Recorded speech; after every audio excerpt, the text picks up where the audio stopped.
ನಾನು ನವಿತಾ ಜೈನ್. ಸಚಿವ ಉಮೇಶ್ ಕತ್ತಿ ರಹಸ್ಯ ಸಭೆಗೆ ಕೌಂಟರ್ ಕೊಡುವಂತಹ ನಿಟ್ಟಿನಲ್ಲಿ ಕತ್ತಿ ಸಭೆ ಬೆನ್ನಲ್ಲೇ ಆಕ್ಟಿವ್ ಆಗಿದ್ದಾರೆ ರಮೇಶ್ ಜಾರಕಿಹೊಳಿ. ಬೆಂಗಳೂರಲ್ಲಿ ರಮೇಶ್ ಜಾರಕಿಹೊಳಿ ಮಹತ್ವದ ಸಭೆಯನ್ನ ನಡೆಸ್ತಾ ಇದ್ದು ಉಮೇಶ್ ಕತ್ತಿ ಅವರು ಮಾಡಿರುವ ಸಭೆಯ ಬೆನ್ನಲ್ಲೇ ಈಗ Ramesh Jarkiholi and team active ಆಗಿದೆ. ಬಿಜೆಪಿ ಶಾಸಕ ಬಸನಗೌಡ ಪಾಟೀಲ್ ಯತ್ನಾಳ್, ಮಹೇಶ್ ಕುಮಟಳ್ಳಿ ಜೊತೆ ಸಮಾಲೋಚನೆಯನ್ನ ನಡೆಸಿದ್ದು ಬೆಂಗಳೂರಿನ ನಿವಾಸದಲ್ಲಿ ರಮೇಶ್ ಜಾರಕಿಹೊಳಿ ಮೀಟಿಂಗ್ ಅನ್ನ ನಡೆಸಿದ್ದಾರೆ.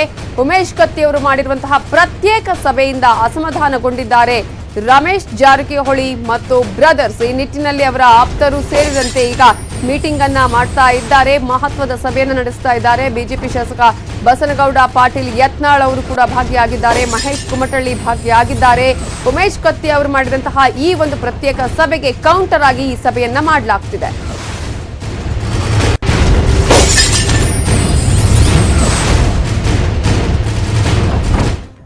ಉಮೇಶ್ ಕತ್ತಿ ಅವರು ಪ್ರತ್ಯೇಕ ಸಭೆಯನ್ನ ನಡೆಸಿದ್ರು, ಸಾಕಷ್ಟು ಸಂಚಲನವನ್ನು ಕೂಡ ಮೂಡಿಸಿತ್ತು. ಅದೇ ರೀತಿಯಾಗಿ ಈಗ ಕೌಂಟರ್ ಆಗಿ ಮತ್ತೊಂದು ಸಭೆಯನ್ನ ರಮೇಶ್ ಜಾರಕಿಹೊಳಿ ಅವರು ಈಗ ನಡೆಸ್ತಾ ಇದ್ದಾರೆ.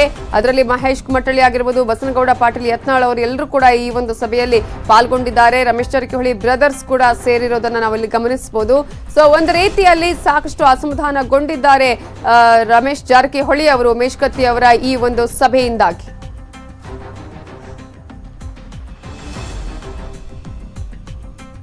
ಉಮೇಶ್ ಕತ್ತಿ ರಹಸ್ಯ ಸಭೆಯ ಬಗ್ಗೆ ರಮೇಶ್ ಜಾರಕಿಹೊಳಿ ಪ್ರತಿಕ್ರಿಯೆಯನ್ನ ಕೊಟ್ಟಿದ್ದು, ಪಕ್ಷ ಸಂಘಟನೆಗೆ ಅವರು ಸಭೆಯನ್ನ ಮಾಡಿದ್ದಾರಂತೆ, ತಪ್ಪೇನಿಲ್ಲ ಅಂತ ಹೇಳಿದ್ದಾರೆ. ಬೆಂಗಳೂರಲ್ಲಿ ರಮೇಶ್ ಜಾರಕಿಹೊಳಿ ಅವರು ಪಕ್ಷ ಸಂಘಟನೆಯ ವಿಚಾರಕ್ಕೆ ಸಂಬಂಧಪಟ್ಟ ಹಾಗೆ ಯಾರು ಬೇಕಾದ್ರೂ ಸಭೆಯನ್ನ ಮಾಡಬಹುದು, ಅದರಲ್ಲಿ ತಪ್ಪೇನಿದೆ ಅನ್ನುವಂತಹ ಮಾತನ್ನ ಹೇಳಿದ್ದಾರೆ.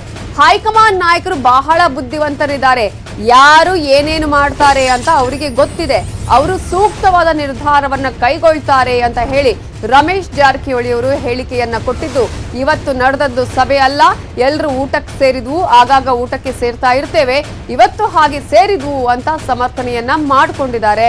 ಆದ್ರೆ ಈಗ ಒಂದ್ ಕಡೆ ಸಭೆ, ಅದಕ್ಕೆ ಪ್ರತಿಯಾಗಿ ಮತ್ತೊಂದು ಕೌಂಟರ್ ಸಭೆಗಳು ನಡೀತಾ ಇರೋದು ಎಲ್ಲರ ಗಮನಕ್ಕೂ ಬಂದಿದೆ. ಆದ್ರೆ ಎಲ್ಲರೂ ಕೂಡ ಅವರು ಮಾಡ್ತಾ ಇರುವಂತಹ ಈ ಪ್ರತ್ಯೇಕ ಸಭೆಗಳಿಗೆ ಒಂದೊಂದು ರೀಸನ್ ಅನ್ನ ಕೊಡ್ತಾ ಇದ್ದಾರೆ. ಈಗಾಗಲೇ ಪಕ್ಷ ಸಂಘಟನೆಯ ಒಂದು ಕಾರಣ ಆದ್ರೆ, ಮತ್ತೊಂದು ಕಡೆ ನಾವೆಲ್ಲರೂ ಸೇರಿದ್ದು ಊಟಕ್ಕಾಗಿ ಅನ್ನುವಂತಹ ವಿಚಾರವನ್ನ ಹೇಳ್ತಾ ಇರುವಂತದ್ದು. ಒಟ್ಟಾರೆಯಾಗಿ ಈಗ ಸಭೆಗಳ ಮೇಲೆ ಸಭೆಗಳು ನಡೀತಾ ಇದೆ. ಇದಕ್ಕೆ ಸಂಬಂಧಪಟ್ಟ ಹಾಗೆ, ಈ ಒಂದು ಸಭೆಗೆ ಸಂಬಂಧಪಟ್ಟ ಹಾಗೆ ರಮೇಶ್ ಜಾರಕಿಹೊಳಿ ಅವರ ಹೇಳಿಕೆ ಇದು.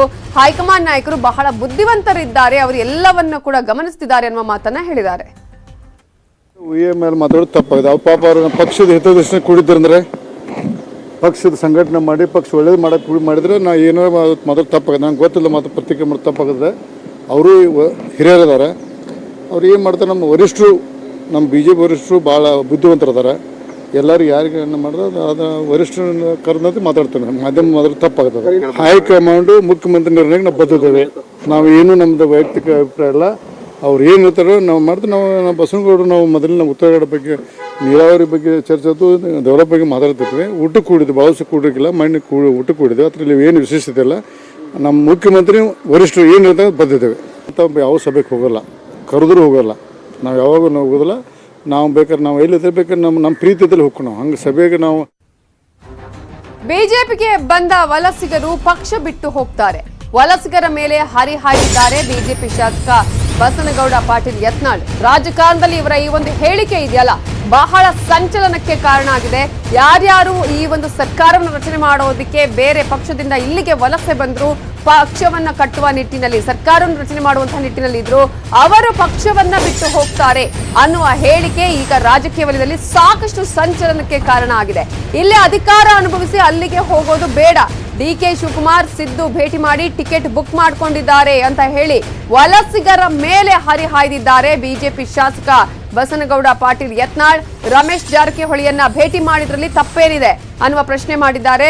ಊಟಕ್ಕೆ ಕರೆದಿದ್ರು, ಬಂದು ಊಟ ಮಾಡಿದ್ದೇನೆ ಅಂತ ಹೇಳಿದ್ದಾರೆ ಯತ್ನಾಳ್. CM ಅವರನ್ನ ಭೇಟಿ ಮಾಡ್ತೀವಿ ಅಂತಾನೂ ಕೂಡ ಬಸನಗೌಡ ಪಾಟೀಲ್ ಯತ್ನಾಳ್ ಹೇಳಿಕೆಯನ್ನ ಕೊಟ್ಟಿದ್ದಾರೆ. ಇನ್ನು ನನ್ನ ಟಾರ್ಗೆಟ್ ಏನಿದ್ರು ಅದು BS ಯಡಿಯೂರಪ್ಪ, ವಿಜಯೇಂದ್ರ, ರೇಣುಕಾಚಾರ್ಯ, ನನ್ನ ಟಾರ್ಗೆಟ್ ಅಲ್ಲ ಅಂತ ಹೇಳಿದ್ದಾರೆ ಯತ್ನಾಳ್. ಸಂಪುಟ ವಿಸ್ತರಣೆ ಮಾಡೋದಾದ್ರೆ ಈಗಲೇ ಮಾಡಿ ಅಂತಾನು ಒತ್ತಾಯವನ್ನು ಕೂಡ ಮಾಡಿದ್ದಾರೆ ಯತ್ನಾಳ್. ದಿನಕ್ಕೆ ಒಂದು ಪೀಠ ಕಟ್ಟುವವರಿಗೆ ಮಂತ್ರಿ ಸ್ಥಾನ ಯಾಕೆ ಅಂತ ಹೇಳಿ ಮುರುಗೇಶ್ ನಿರಾಣಿ ವಿರುದ್ಧವೂ ಯತ್ನಾಳ್ ವಾಗ್ದಾಳಿಯನ್ನ ನಡೆಸಿದ್ದಾರೆ. ಇದರಿಂದ ಡ್ಯಾಮೇಜ್ ಆಗ್ತದೆ, ಇದರಿಂದ ಪಕ್ಷಕ್ಕೆ ಏನೂ ಆಗೋದಿಲ್ಲ, ಪಕ್ಷಕ್ಕೆ ಧೋಕಾ ಕೊಡುವಂಥ ಈ ಪಕ್ಷದ ಉಪಯೋಗ ಮಾಡಿಕೊಂಡು ಮುಂದೆ ಎಲ್ಲೋ ಜಿಗಿಬೇಕಂತ ರಾಜಕಾರಣಿಗಳಲ್ಲ. ಭಾಳ ಸ್ಪಷ್ಟವಾಗಿ ಹೇಳ್ತೀನಿ, ನಾವೇನೋ ಮಂತ್ರಿ ಆಗದೇ ಇದ್ರೆ ಹಂಗೆ ಮಾಡ್ತೀವಿ, ಏನೋ ನಾಳೆ ಈ 1 ವರ್ಷ ಮುಗಿದ ಮ್ಯಾಗ ಕೆಲವೊಂದು ಆಯಾರಾಮ್ ಗಾಯಾರಾಮ್ ಏನು ನಡೀತಾವಲ್ಲ ಹಂಗೇನು ಮಾಡುವಂಥವ್ರು ನಾವೇನಲ್ಲ. ಪಕ್ಷದ ಹಿತದೃಷ್ಟಿಯಿಂದ ಕೂಡ್ತೀವಿ, ಅದಕ್ಕೆ ಕೂಡೋದಕ್ಕೆ ಯಾರ್ದೋ ನಿರ್ಬಂಧನೆ ಯಾರ್ದೋ ಇದು ಅವಶ್ಯಕತೆ ಇಲ್ಲ. ನೋಡ್ರಿ, ರೇಣುಕಾಚಾರ್ಯರು ಅವ್ರದ್ದು ವಿಕಾಸಸೌಧದಲ್ಲಿ ಆಫೀಸು, ಅವರೇನು ಬೇರೆ ದಾವೂದ್ ಇಬ್ರಾಹಿಂ ಇಲ್ಲ ಅಥವಾ ಓವೈಸಿ ಇಲ್ಲ ಅಂಥವ್ರನ್ನೇನು, ಅಥವಾ ಜಮೀರ್ ಅಹಮದ್ ಖಾನ್ ಭೇಟಿಯಾಗಿಲ್ಲ, ರೇಣುಕಾಚಾರ್ಯನ ಭೇಟಿಯಾಗಿದ್ದೀವಿ, BJP MLA ಭೇಟಿಯಾಗಿದ್ದೀವಿ. ಹಿಂಗಾಗಿ ನನ್ನ ಟಾರ್ಗೆಟ್ ಇರೋದು ಯಡಿಯೂರಪ್ಪ, ವಿಜಯೇಂದ್ರ, ರೇಣುಕಾಚಾರ್ಯ ಅಲ್ಲ. ಹಾಗಾದ್ರೆ ನಿಮ್ಮ ಪ್ರಕಾರ ಬಹಳ ಜನ ಅಲ್ಲಿಂದ ಬಂದವ್ರು ಮತ್ತೆ ವಾಪಸ್ ಹೋಗೋರು ಇದ್ದಾರೆ ಸರ್? ಎಷ್ಟೋ ಮಂದಿ ಟಿಕೆಟ್ ಬುಕ್ ಮಾಡ್ಕೊಂಡಾರೆ. ಅಲ್ಲಿ DK ಶಿವಕುಮಾರ್ ಮನೆಗೆ ಹೋಗಿ ಬುಕ್ ಮಾಡ್ಕೊಂಡಾರ, ಸಿದ್ದರಾಮಯ್ಯ ಮನೆಗೆ ಹೋಗಿ ಬುಕ್ ಮಾಡ್ಕೊಂಡಾರ. ಮತ್ತು ಅವ್ರನ್ನೇ ಮುಂದುವರ್ಸ್ಕೊಂಡು ಹೋದ್ರೆ BJP ಅದಕ್ಕೆ ಉಳಿತದೆ. BJP ಉಳಿಬೇಕಾದ್ರೆ ಶೀಘ್ರ ಸಂಪುಟ ಬದಲಾವಣೆ ಮಾಡ್ಕೋಬೇಕು. ಇನ್ನು ರಹಸ್ಯ ಸಭೆಯ ವಿಚಾರಕ್ಕೆ ಸಂಬಂಧಪಟ್ಟ ಹಾಗೆ ಉಮೇಶ್ ಕತ್ತಿ ಅವರು ಸ್ಪಷ್ಟನೆಯನ್ನ ಕೊಟ್ಟಿದ್ದಾರೆ. ನಮ್ಮ ಮನೆಯಲ್ಲಿ ನಡೆದಿದ್ದು ರಹಸ್ಯ ಸಭೆ ಅಲ್ಲ, ಸಭೆಗೆ ಯಾರನ್ನು ಕರೆದಿಲ್ಲ, ಅವರೇ ಬಂದಿದ್ದಾರೆ ಅಂತ ಹೇಳಿ ಬೆಳಗಾವಿಯಲ್ಲಿ ಸಚಿವ ಉಮೇಶ್ ಕತ್ತಿ ಸ್ಪಷ್ಟನೆಯನ್ನ ಕೊಟ್ಟಿದ್ದಾರೆ. ಅದು ಯಾವುದೇ ರೀತಿಯ ರಹಸ್ಯ ಸಭೆ ಅಲ್ಲ ಅನ್ನುವಂತಹ ಮಾತನ್ನ ಹೇಳಿದ್ದಾರೆ. ನಾನು ಯಾರನ್ನು ಕೂಡ ದೂರ ಇಟ್ಟಿಲ್ಲ ಅನ್ನುವಂತಹ ಹೇಳಿಕೆ ಉಮೇಶ್ ಕತ್ತಿ ಅವರದ್ದು. ಎಲ್ಲರೂ ಸೇರಿ ಪಕ್ಷ ಕಟ್ಟುವ ನಿಟ್ಟಿನಲ್ಲಿ ಕೂಡಿದ್ದೇವೆ ಅಷ್ಟೇ ಅಂತ ಹೇಳಿ ಬೆಳಗಾವಿಯಲ್ಲಿ ಸಚಿವ ಉಮೇಶ್ ಕತ್ತಿ ಸ್ಪಷ್ಟನೆಯನ್ನ ಕೊಟ್ಟಿದ್ದಾರೆ. ಸಂಪುಟ ವಿಸ್ತರಣೆ ಬಗ್ಗೆ ಅದು ಸಿಎಂ ನಿರ್ಧಾರ, ಅವರೇ ನಿರ್ಧಾರವನ್ನ ಕೈಗೊಳ್ತಾರೆ, ನಾನು ಆ ಕುರಿತು ಮಾತನಾಡಲ್ಲ, ಚರ್ಚೆಯನ್ನು ನಡೆಸಲ್ಲ ಅಂತ ಹೇಳಿ ಬೆಳಗಾವಿಯಲ್ಲಿ ಸಚಿವ ಉಮೇಶ್ ಕತ್ತಿ ಹೇಳಿಕೆಯನ್ನ ಕೊಟ್ಟಿದ್ದಾರೆ. ಮೊನ್ನೆ ನಡೆದ ವಿಧಾನ ಪರಿಷತ್ ಚುನಾವಣೆಯಲ್ಲಿ ನಮ್ಮ ಅಭ್ಯರ್ಥಿ ಸೋತ ಬಗ್ಗೆ ಸವಿಸ್ತಾರವಾಗಿ ಚರ್ಚೆ ಮಾಡಿದ್ವು. ಹಾಗೆ ಮುಂದೆ ಬರುವ ತಾಲೂಕು ಹಾಗೂ ಜಿಲ್ಲಾ ಪಂಚಾಯತ್ ಚುನಾವಣೆ ಕುರಿತು ಚರ್ಚೆ ಮಾಡಲು ಸಭೆ ಮಾಡಿದ್ದೇವೆ. ಕೆಲ ನಾಯಕರು ಬಂದಿದ್ದಾರೆ, ಇನ್ನು ಕೆಲ ನಾಯಕರು ಬಂದಿಲ್ಲ. ಯಾಕೆ ಬಂದ್ರು, ಯಾಕೆ ಬಂದಿಲ್ಲ ಅಂತ ನಾನು ಯಾರನ್ನು ಕೇಳಿಲ್ಲ ಅಂತ ಹೇಳಿದ್ದಾರೆ ಉಮೇಶ್ ಕತ್ತಿ. ಮೊನ್ನೆ ನಡೆದಂತ ಚುನಾವಣೆಯಲ್ಲಿ ನಮ್ಮ ಪಕ್ಷದ ಅಭ್ಯರ್ಥಿ ಸೋತಂತ್ರ ಬಗ್ಗೆ ಸವಿಸ್ತರವಾಗಿ ಚರ್ಚೆ ಮಾಡುವ ಜೊತೆಗೆ ಬರ್ತಕ್ಕಂಥ ತಾಲೂಕ್ ಪಂಚಾಯತಿ, ಜಿಲ್ಲಾ ಪಂಚಾಯತಿಗಳಲ್ಲಿ ಜವಾಬ್ದಾರಿಯುತವಾಗಿ ನಮ್ಮೆಲ್ಲ ತಾಲೂಕುಗಳಲ್ಲಿ ನಮ್ಮ ಕ್ಷೇತ್ರ ವ್ಯಾಪ್ತಿ ನಾವು ಕಾರ್ಯಕ್ರಮಗಳನ್ನ ಸರಿಯಾಗಿ ಮಾಡಬೇಕು ಮತ್ತು ಅಭ್ಯರ್ಥಿಗಳನ್ನ ಆಯ್ಕೆ ಮಾಡಬೇಕು. ಜಿಲ್ಲಾ ಪಂಚಾಯತ್ ಒಟ್ಟಿನ ಮೇಲೆ ಬೆಳಗಾವಿ ಜಿಲ್ಲಾ ಪಂಚಾಯತಿಯನ್ನು ಕೈ ಹಿಡಿಯಬೇಕು ಉದ್ದೇಶದಿಂದ ನಾವೆಲ್ಲ ಕೂಡಿದ್ವಿ. ಅದರಲ್ಲಿ ಕೆಲವು ಜನ ಬಂದರು, ಕೆಲವು ಜನ ಬಂದಿಲ್ಲ. ಯಾಕೆ ಬಂದಿಲ್ಲ ಅದನ್ನೂ ಗೊತ್ತಿಲ್ಲ ನನಗೆ, ಯಾಕೆ ಬಂದ್ರು ಅದು ಗೊತ್ತಿಲ್ಲ. ಅದ್ರ ಒಟ್ಟಿನ ಮೇಲೆ ಪಕ್ಷ ಸಂಘಟನೆ ಬಗ್ಗೆ ಚರ್ಚೆಗಳು ಮಾಡಿದ್ವಿ. ಯಾರನ್ನ ಯಾರು ಹೊರಗಿಟ್ಟಿಲ್ಲ, ಯಾರನ್ನ ಯಾರು ಕರೆದಿಲ್ಲ. ಯಾರ್ಯಾರು ಕೂಡ್ರು ಅವ್ರು ಕೂಡಿದೆವು ಸರ್. ಅವ್ರಿಗೆ ಯಾರು ಹೊರಗೆ ಇರುವಂತ ಪ್ರಶ್ನೆ ಇಲ್ಲ. ಅವ್ರು ಯಾರಂತ ದೊಡ್ಡವರಲ್ಲ, ಸಣ್ಣವರಲ್ಲ, ಕರೆದವ ಯಾವ ದೊಡ್ಡವಲ್ಲ, ಸಣ್ಣವಲ್ಲ, ಎಲ್ಲರೂ ಕೂಡಿದ್ವಿ ಪಕ್ಷ ಕಟ್ಟೋದು. ಅವ್ರಿಗೆ ಏನಾದ್ರೂ ಆಹ್ವಾನ ಕೊಟ್ಟಿರ ಬರ್ರಿ ಅಂತ ಮೀಟಿಂಗ್ ಇದ್ದದ್ದು ತಿಳಿಸಿ. ಮಹಂತೇಶ್ ಕೌಟಿಮಠ ಅವರು ಕಳೆದ MLC ಚುನಾವಣೆಯಲ್ಲಿ ಸ್ವತಂತ್ರ ಅಭ್ಯರ್ಥಿ ಸಂಘಟನೆ ಎಲ್ಲಾರು MLA ಕೂಡಿಸುವಂತ ಕೆಲಸ ಮಾಡಿದ್ದಾರೆ. ಅವ್ರು ಯಾರನ್ನ ಕರೆದ್ರು, ಯಾರನ್ನ ಬಿಟ್ಟರು ನನಗೆ ಗೊತ್ತಿಲ್ಲ. ಬಟ್ ಬರ್ತಕ್ಕಂಥ ಚುನಾವಣೆಗಳಲ್ಲಿ ತಾಲೂಕ್ ಪಂಚಾಯತಿ, ಜಿಲ್ಲಾ ಪಂಚಾಯತಿಗಳಲ್ಲಿ ನಮ್ಮ ಬೆಳಗಾವಿ ಜಿಲ್ಲಾ ಪಂಚಾಯತಿಯ ಪೂರ್ಣ ಪ್ರಮಾಣದ ಚುನಾವಣೆ ಮಾಡಿ ನಮ್ಮ ಪಕ್ಷದ ಅಧಿಕಾರಿ ತರಬೇಕು ಕಾರ್ಯಕ್ರಮ. ಸಚಿವ ಸಂಪುಟ ವಿಸ್ತರಣೆ ಬಗ್ಗೆ ಚರ್ಚೆ ಆಯ್ತಂತ. ಸಚಿವ ಸಂಪುಟದ ವಿಸ್ತರಣೆಯಾಗಿ ನಾನು ರಾಜ್ಯದ ಮುಖ್ಯಮಂತ್ರಿ ಮಾಡ್ತಾರೆ ಸರ್. ತಾವು ಹಿರಿಯ ಒಬ್ಬ ಮಂತ್ರಿ ಸರ್, ನಾನು ವ್ಯಾಪ್ತಿ ಮೇಲೆ ಹೋಗಕ್ಕೆ ಹಿಡಿಯಿಲ್ಲ. ಪ್ರಶ್ನೆಗಳಿಗೆ ನಾವು ಉತ್ತರಿಸಕ್ಕೆ ಸಾಧ್ಯ ಇಲ್ಲ. ಪ್ರಭಾವಿ ರಾಜ್ಯದ ಮುಖ್ಯಮಂತ್ರಿ ಸಬಲರಿದ್ದಾರೆ. ಅವರ ಮಂತ್ರಿಮಂಡಲ ವಿಸ್ತರಣೆ ಮಾಡೋದಾಗ್ಲಿ, ಕೈ ಬಿಡೋದಾಗ್ಲಿ, ಯಾರನ್ನ ತಗೊಳ್ಳೋದಾಗ್ಲಿ ಅವ್ರು ಮಾಡೇ ಮಾಡ್ತಾರೆ. ಅವ್ರು ಮಾಡುವಂತ ಜವಾಬ್ದಾರಿ ಅವ್ರಿಗಿದೆ. ಅದ್ರ ಜೊತೆ ಅವರು ಕನ್ಸಲ್ಟ್ ಮಾಡಕ್ಕೆ ಹೈಕಮಾಂಡ್ ಇದೆ, ಅವರೆಲ್ಲರೂ ಕೂಡಿ ಮಾಡ್ತಾರೆ.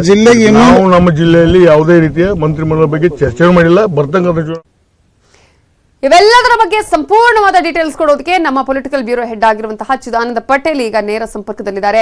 ಚಿದಾನಂದ ಪಟೇಲ್, ಉಮೇಶ್ ಕತ್ತಿ ಅವರ ಮನೆಯಲ್ಲಿ ಮಾಡುವಂತಹ ರಹಸ್ಯ ಸಭೆ ಇದೆಯಲ್ಲ, ಆ ಒಂದು ಸಭೆ ಅನೇಕ ಬಿಜೆಪಿಯಲ್ಲಿನ ಬೆಳವಣಿಗೆಗಳಿಗೆ ಕಾರಣ ಆಗ್ತಾ ಇದೆ. ಒಂದಕ್ಕೊಂದು ಲಿಂಕ್ ಆಗ್ತಾ ಇರೋದನ್ನ ನಾವು ಗಮನಿಸ್ತಾ ಇದೀವಿ. ಅದು ಸಚಿವ ಸಂಪುಟದಿಂದ ಹಿಡಿದು ವಲಸಿಗರು ವಾಪಸ್ ಹೋಗುವ ನಿಟ್ಟಿನಲ್ಲೂ ಕೂಡ ಈಗ ಮಾತುಕತೆಗಳು ಆಗ್ತಾ ಇದೆ. ಯಾವ ರೀತಿಯಾಗಿ ಈ ಬೆಳವಣಿಗೆಗಳು ನಡೀತಾ ಇದೆ, ಏನ್ ಆಗಬಹುದು?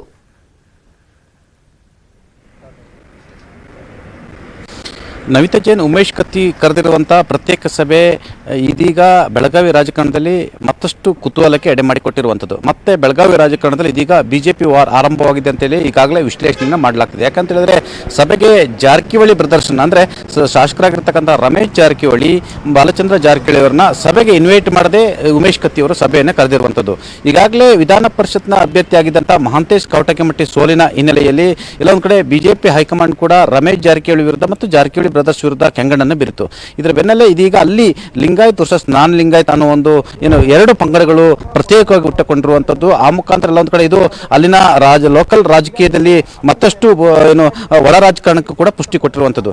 ಅಲ್ಲದೆ ರಮೇಶ್ ಜಾರಕಿಹೊಳಿ ಮತ್ತು ಬಾಲಚಂದ್ರ ಜಾರಕಿಹೊಳಿ ಅವರನ್ನ ಪ್ರತ್ಯೇಕವಾಗಿ ಹೊರಗಿಟ್ಟು ಸಭೆ ಮಾಡಿರುವಂಥದ್ದು. ಇದೀಗ ಜಾರಕಿಹೊಳಿ ಬ್ರದರ್ಸ್ ಅವರನ್ನು ಕೆಣಕಿರುವಂಥದ್ದು ಆಗಿರೋದು ಮತ್ತು ಸಿಟ್ಟಿಗೆದ್ದಿರುವಂಥದ್ದು.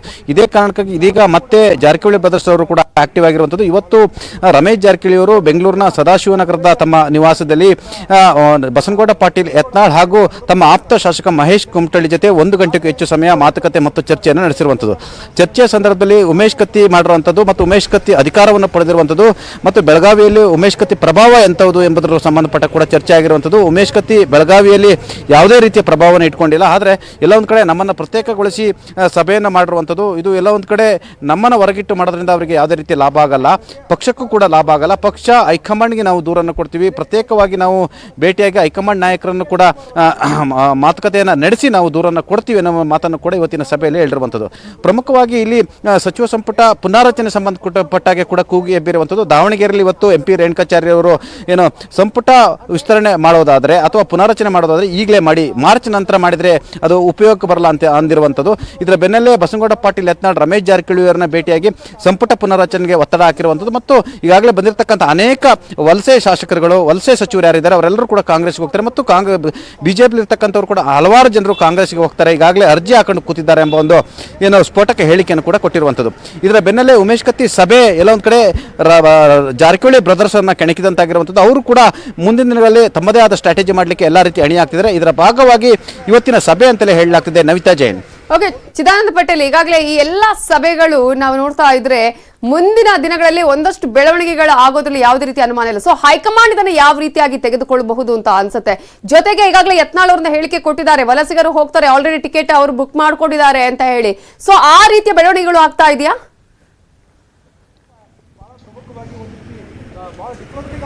ಖಂಡಿತವಾಗಿ ಈಗಾಗಲೇ ಬಿಜೆಪಿಯ ಹಲವಾರು ನಾಯಕರುಗಳು, ಹಾಲಿ ಸಚಿವರುಗಳಿಗೆ ಕೂಡ ಕಾಂಗ್ರೆಸ್ ನಾಯಕರ ಸಂಪರ್ಕದಲ್ಲಿದ್ದಾರೆ. ವಿಪಕ್ಷ ನಾಯಕ ಸಿದ್ದರಾಮಯ್ಯ ಮತ್ತು ಪ್ರದೇಶ ಕಾಂಗ್ರೆಸ್ ಸಮಿತಿ ಅಧ್ಯಕ್ಷ DK ಶಿವಕುಮಾರ್ ಅವರ ಸಂಪರ್ಕದಲ್ಲಿದ್ದಾರೆ. ಬೆಂಗಳೂರಿನ ನಾಯಕರು, ವಿಜಯಪುರದ ನಾಯಕರುಗಳು, ರಾಯಚೂರಿನ ನಾಯಕರು, ಯಾದಗಿರಿಯ ನಾಯಕರು ಸೇರಿದಂತೆ ಅನೇಕರು 15ಕ್ಕೂ ಹೆಚ್ಚು ಶಾಸಕರು ಈಗಾಗಲೇ ಕಾಂಗ್ರೆಸ್ ಸಂಪರ್ಕದಲ್ಲಿರ್ತಕ್ಕಂಥದ್ದು. ಮುಂದೆ ಬಿಜೆಪಿಗೆ ಫ್ಯೂಚರ್ ಮತ್ತು ಚುನಾವಣೆಯಲ್ಲಿ ಅವ್ರಿಗೂ ಕೂಡ ಗೆಲ್ಲೋದು ಕಷ್ಟ. ಹಾಗಾಗಿ ಕಾಂಗ್ರೆಸ್ನ ಟಿಕೆಟ್ ಪಡೆದು ಗೆಲ್ಲುವ ಆವರಣಕ್ಕೆ ಇರ್ತಕ್ಕಂಥದ್ದು ಈಗಾಗಲೇ ಕಾಂಗ್ರೆಸ್ ನಾಯಕರೊಂದಿಗೆ ಸಂಪರ್ಕದಲ್ಲಿರ್ತಕ್ಕಂಥದ್ದು ಒಂದು ಭಾಗ.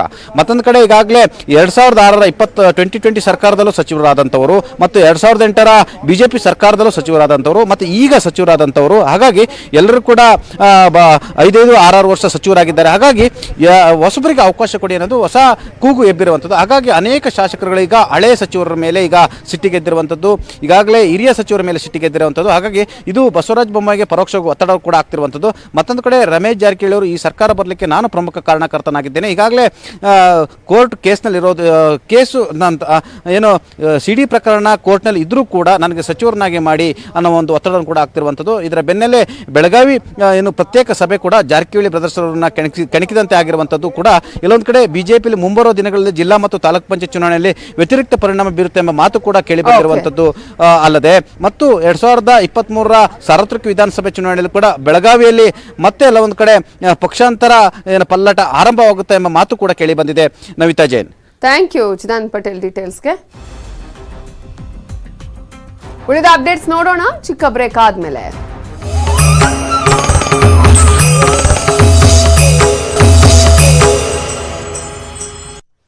Welcome back. ಬಳ್ಳಾರಿಯಲ್ಲಿ ಒಂದಾಗ್ತಾರಾ ರೆಡ್ಡಿ ಆನಂದ್ ಸಿಂಗ್? ಗಣಿನಾಡಿನಲ್ಲಿ ಮತ್ತೆ ಚಿಗುರುತ್ತಾ ಹಳೆಯ ದೋಸ್ತಿ? ಜಾಲಿ ಮೂಡಲಿ ಸಚಿವ ಶ್ರೀರಾಮುಲು ಆನಂದ್ ಸಿಂಗ್ ಇದ್ದಾರೆ. ಒಂದೇ ತೆಪ್ಪದಲ್ಲಿ ಎಂಜಾಯ್ ಮಾಡಿದ್ದಾರೆ ಸಚಿವರು.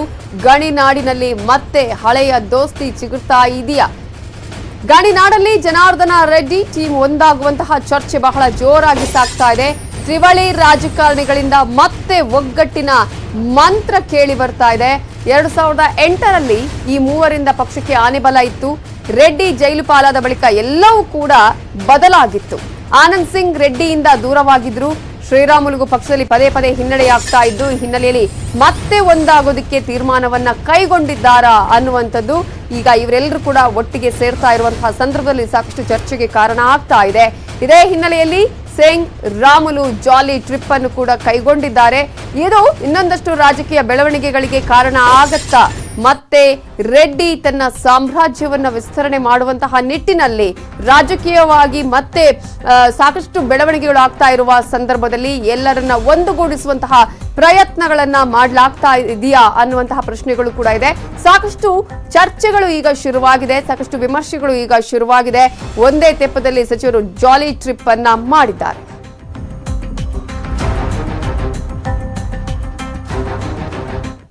ಆರ್ಎಲ್ ಜಾಲಪ್ಪ ಶಿಕ್ಷಣ ಸಂಸ್ಥೆ ಅಧ್ಯಕ್ಷ ಜಟಾಪಟಿ ವಿಚಾರಕ್ಕೆ ಸಂಬಂಧಪಟ್ಟ ಹಾಗೆ ನಾಗರಾಜ್ ವಿರುದ್ಧ ಜಾಲಪ್ಪ ಮಕ್ಕಳು ಆಕ್ರೋಶವನ್ನು ಹೊರಹಾಕಿದ್ದಾರೆ.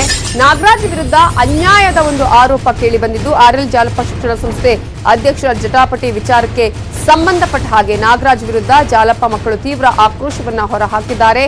ನಮ್ಮ ಕುಟುಂಬದ ಸದಸ್ಯರಿಗೆ ಮತದಾನದ ಹಕ್ಕನ್ನ ಕೊಟ್ಟಿಲ್ಲ, ಸರ್ಕಾರವೇ ಸಂಸ್ಥೆಯ ಉಸ್ತುವಾರಿಯನ್ನ ನೋಡಿಕೊಳ್ಳಲಿ. ಪ್ರತಿಭಟನೆ ನಂತರ ಜಾಲಪ್ಪ ದೊಡ್ಡ ಮಗ ನರಸಿಂಹಸ್ವಾಮಿ ಹೇಳಿಕೆಯನ್ನ ಕೊಟ್ಟಿದ್ದು, ಕೂಡಲೇ ಜಿಎಚ್ ನಾಗರಾಜ್ ರಾಜೀನಾಮೆಯನ್ನ ಕೊಡಬೇಕು, ಜಾಲಪ್ಪ ದೊಡ್ಡ ಮಗನಾದ ನನಗೆ ಅಧ್ಯಕ್ಷ ಸ್ಥಾನ ನೀಡಬೇಕು ಅಂತ ಹೇಳಿ ನ್ಯೂಸ್ 18ಗೆ ಜಾಲಪ್ಪ ದೊಡ್ಡ ಮಗ ನರಸಿಂಹಸ್ವಾಮಿ ಮಾತನಾಡಿದ್ದಾರೆ, ಹೇಳಿಕೆಯನ್ನ ಕೊಟ್ಟಿದ್ದಾರೆ.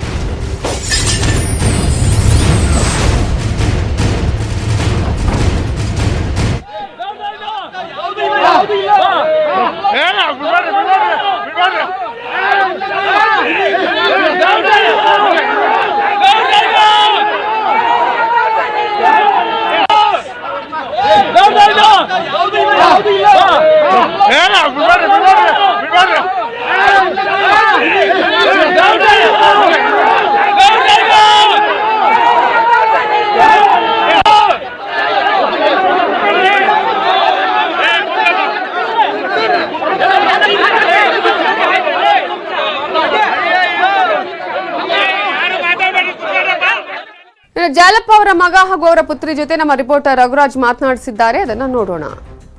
ಆರ್ಎಲ್ ಜಾಲಪ್ಪ ಅವರ ಶಿಕ್ಷಣ ಸಮೂಹ ಸಂಸ್ಥೆಗಳೇನಿದೆ, ಆ ಒಂದು ಸಮೂಹ ಸಂಸ್ಥೆಯಲ್ಲಿ ಈಗ ಅವರ ಮಕ್ಕಳೇ ಏನು ಪ್ರತಿಭಟನೆ ಮಾಡ್ತಾ ಇರುವಂಥದ್ದು.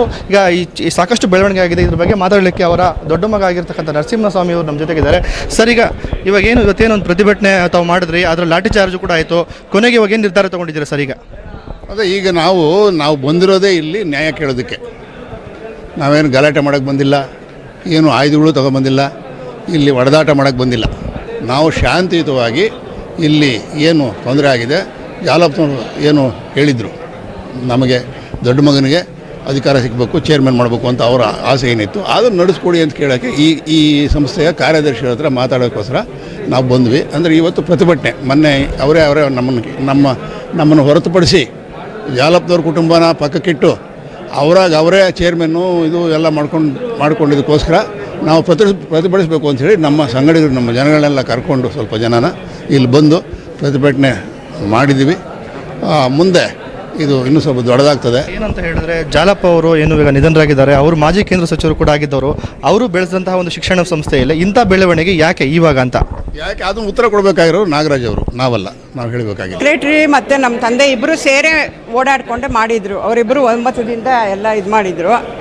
ಈಗ ಅವ್ರು ಏನು ಹೇಳ್ತಾ ಇದ್ದಾರೆ, ನಮ್ಮ ಫ್ಯಾಮಿಲಿಯವ್ರು ಯಾರೂ ಇರಬಾರ್ದಂತೆ, ಬರೀ ಅವ್ರು ಮಾತ್ರ ನಡೆಸ್ಕೋಬೇಕಂತೆ, ಇದನ್ನ ಹೇಳ್ತಾ ಇದ್ದಾರೆ. ಆದರೆ ನಮ್ಮ ತಂದೆ ಕೊನೆಗಾಲದಲ್ಲಿ ತುಂಬ ನೋವು ತಿಂದಿದ್ದಾರೆ. ನಮ್ಮ ತಂದೆ ನಮಗೆ ತುಂಬ ಹೇಳಿದ್ದಾರೆ. ಅವ್ರಿಗೆ ವಯಸ್ಸಾಗಿ ಸ್ವಲ್ಪ ಹುಷಾರು ತಪ್ಪಿದ್ದಂಗೆ ಇವ್ರು ಬದಲಾದರು. ಅದಕ್ಕೆ ಮೊದಲು ಅವ್ರು ನಮಗೆ ದೊಡ್ಡಣ್ಣನೇ. ಇವತ್ತಿಗೂ ನಾವು ಅದೇ ರೆಸ್ಪೆಕ್ಟ್ ಇಟ್ಕೊಂಡಿದ್ದೀವಿ. ಆದರೆ ಅವ್ರು ಮಾತ್ರ ಯಾಕೋ ನಮ್ಮ ಮನೆಯವ್ರನ್ನ ಯಾರನ್ನು ಬೇಡ ಬೇಡ ಬೇಡ. ನಮ್ಮ ತಂದೆಗೆ ಏನು ಆಸೆ ಇದ್ದಿದ್ದು, ಎರಡೂ ಫ್ಯಾಮಿಲಿ ಒಟ್ಟಾಗಿ ನಡ್ಸ್ಕೊಂಡು ಹೋಗಲಿ, ಚೆನ್ನಾಗಿ ನಡೆಸಲಿ. ಇದನ್ನು ನಾಗರಾಜ್ ಅವರು ಯಾಕಂದರೆ ನಮ್ಮ ತಂದೆ ಜೊತೆಗೆ ಮೊದಲಿಂದನೂ ಇದ್ದಾರೆ. ಅವರು ಮತ್ತು ನಮ್ಮ ತಂದೆ ಇಬ್ಬರು ಜೊತೆಯಾಗೇ ಬಂದರು. ನಮ್ಮ ತಂದೆ ಮಾಡಿದ್ದಕ್ಕೆ ಅವರನ್ನು ಸೇರಿಸ್ಕೊಂಡಿದ್ದರು. ಹಾಗಿರುವಾಗ ಒಬ್ಬರೇ ಬೇಡ, ಎಲ್ಲ ಸರಿಯಾಗಿ ಇಬ್ಬರೂ ಅರ್ಥ ಮಾಡಿಕೊಂಡು ನಡೆಸ್ಕೊಂಡು ಹೋಗ್ರಿ ಕಾಲೇಜ್ ಚೆನ್ನಾಗಿ ಅಂತ ಹೇಳಿದರು. ನಮಗೆ ಆಗಿರ್ತಕ್ಕಂಥ ಅನ್ಯಾಯ ಏನು, ಅದ್ರ ನ್ಯಾಯ ಸಿಗೋವರೆಗೂ ನಾವು ಕೊನೆದವರೆಗೂ ಹೋರಾಟ ಮಾಡ್ತೀವಿ ಅಂತಕ್ಕಂಥ ಮಾತು ಅವರದ್ದು. ರಘುರಾಜ್, ನ್ಯೂಸ್ 18 ಕನ್ನಡ, ಕೋಲಾರ. ಉಳಿದ ಅಪ್ಡೇಟ್ಸ್ ನೋಡೋಣ ಬ್ರೇಕ್ ಆದ್ಮೇಲೆ.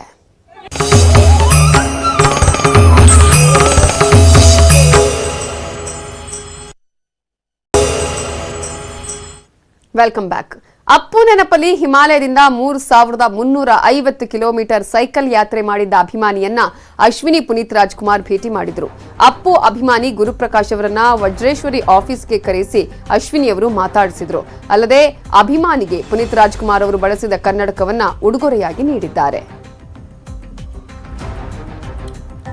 ಅಪ್ಪು ಅಭಿಮಾನಿ ಗುರುಪ್ರಕಾಶ್ ಜೊತೆ ನಮ್ಮ ರಿಪೋರ್ಟರ್ ಸತೀಶ್ ನಡೆಸಿರುವ ಚಿಟ್ ಚಾಟ್ ಇಲ್ಲಿದೆ. ಅಪ್ಪು ಅವರ ಅಭಿಮಾನಿ ಗುರುಪ್ರಕಾಶ್ ಅವರು ವಜ್ರೇಶ್ವರಿ ಸಂಸ್ಥೆಗೆ ಬಂದು ಪುನೀತ್ ರಾಜ್ಕುಮಾರ್ ಅವರ ಮಡದಿ ಅಶ್ವಿನಿ ಅವರನ್ನ ಭೇಟಿಯಾಗಿದ್ದಾರೆ. ಮತ್ತು ಅಶ್ವಿನಿ ಅವರು ಒಂದು ವಿಶೇಷವಾದಂಥ ಉಡುಗೊರೆಗಳನ್ನು ಕೂಡ ಅಪ್ಪು ಅವರ ಅಭಿಮಾನಿಗೆ ಕೊಟ್ಟಿದ್ದಾರೆ. ಸೊ ಅವ್ರನ್ನೇ ಮಾತಾಡಿಸ್ತಾ ಹೋಗೋಣ. ನಮಸ್ಕಾರ. ಇವತ್ತಿಗೆ 3,350 ಕಿಲೋಮೀಟರ್ ಆಗಿದೆ. ಅಕ್ಕನೇ ಆಫೀಸ್ಗೆ ಕರೆಸ್ಕೊಂಡ್ರು.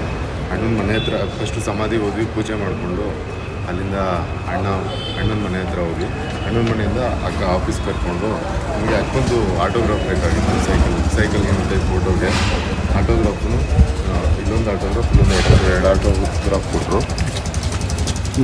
ಮತ್ತು ಇನ್ನೊಂದು ಗಿಫ್ಟ್ ಕೊಟ್ಟರು. ಅದು ನನ್ನ ಜೀವನದಲ್ಲಿ ಮರೆಯಲ್ಲ. ಅಪ್ಪನಿಗೆ ಥ್ಯಾಂಕ್ಸ್ ಕೇಳೋದು ಆಗಲ್ಲ. ಆ ಪುನೀತಣ್ಣ ಯೂಸ್ ಮಾಡ್ತಾರೆ ಗಾಗಲ್ಸ್ ಕೊಟ್ಟು ನನಗೆ. ಇದು ಪುನೀತಣ್ಣ ಯೂಸ್ ಮಾಡಿರೋ ಗಾಗಲ್ಸ್ ಇದು. ಅದನ್ನು ನನಗೆ ಇದುವರೆ ಕೊಟ್ಟು ನನಗೆ ತುಂಬ ಖುಷಿ ಆಯಿತು. ಅಷ್ಟೊಂದು ಒಳ್ಳೆಯದಾಗಲಿ. ಬ್ಲೆಸ್ಸಿಂಗ್ ಯಾವ ಶ್ರಮ ಮತ್ತು ಏಕಾಗ್ರತೆ ಎಂತಹ ಕೆಲಸವನ್ನು ಪರಿಪೂರ್ಣ ಮಾಡಿಬಿಡುತ್ತೆ.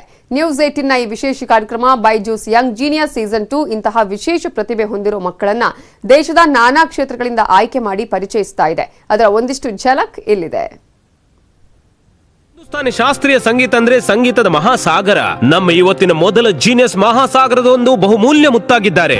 ಇವರು ಕೇವಲ 14 ವರ್ಷ ವಯಸ್ಸಿನಲ್ಲಿ 6 ಭಾಷೆಗಳಲ್ಲಿ ಹಾಡು ಹಾಡ್ತಾರೆ. 2020 ಗ್ಲೋಬಲ್ ಚೈಲ್ಡ್ ಪ್ರೊಡಿಜಿ ಅವಾರ್ಡ್ ಗೆದ್ದುಕೊಂಡಿದ್ದಾರೆ. ಇವರು ಕರ್ನಾಟಕ ಮ್ಯೂಸಿಕ್ ಗರಿಮೆ ಅನಿಸಿಕೊಂಡ ಬೆಂಗಳೂರಿನ ರಾಹುಲ್ ವೆಲ್ಲಲ್.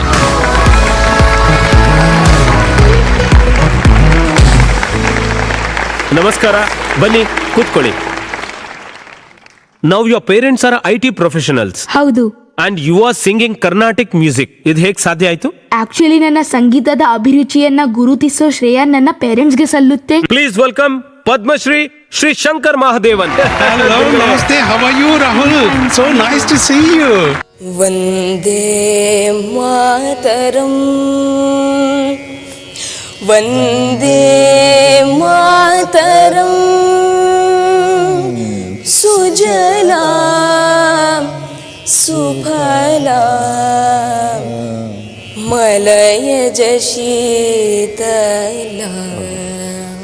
ಸರಿ, ನೀವು ಒಂದು ಹೊಸ ರಾಗದ ಆವಿಷ್ಕಾರ ಮಾಡಿದ್ದೀರಿ, ಅದು ಕರ್ನಾಟಿಕ್ ಸಂಗೀತದಲ್ಲಿ. ಅದರ ಬಗ್ಗೆ ಸ್ವಲ್ಪ ವಿವರ ಕೊಡ್ತೀರಾ? I created a new ragam Namo Veenapani. Doctor Jayanti Kumaresh ma'am ನ ಮೇಲೆ ಡೆಡಿಕೇಟ್ ಮಾಡಿದೀನಿ, ಯಾಕಂದ್ರೆ ನಾನು ದೊಡ್ಡ ಅಭಿಮಾನಿ.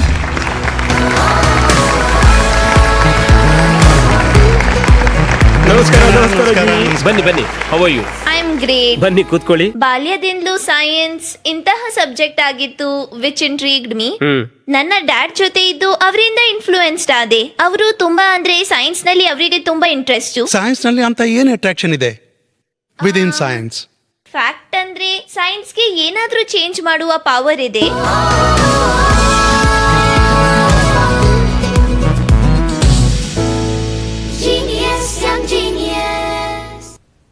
ಇವಿಷ್ಟು ಈ ಹೊತ್ತಿನ ಪ್ರಮುಖ ಸುದ್ದಿ. ನೋಡ್ತಾ ಇರಿ ನ್ಯೂಸ್ 18 ಕನ್ನಡ. ಜಾಲ ನಮ್ಮದು, ಬಲ ನಿಮ್ಮದು. ಈ ವಾರ್ತೆಯ ಮುಖ್ಯಾಂಶಗಳ ಪ್ರಾಯೋಜಕರು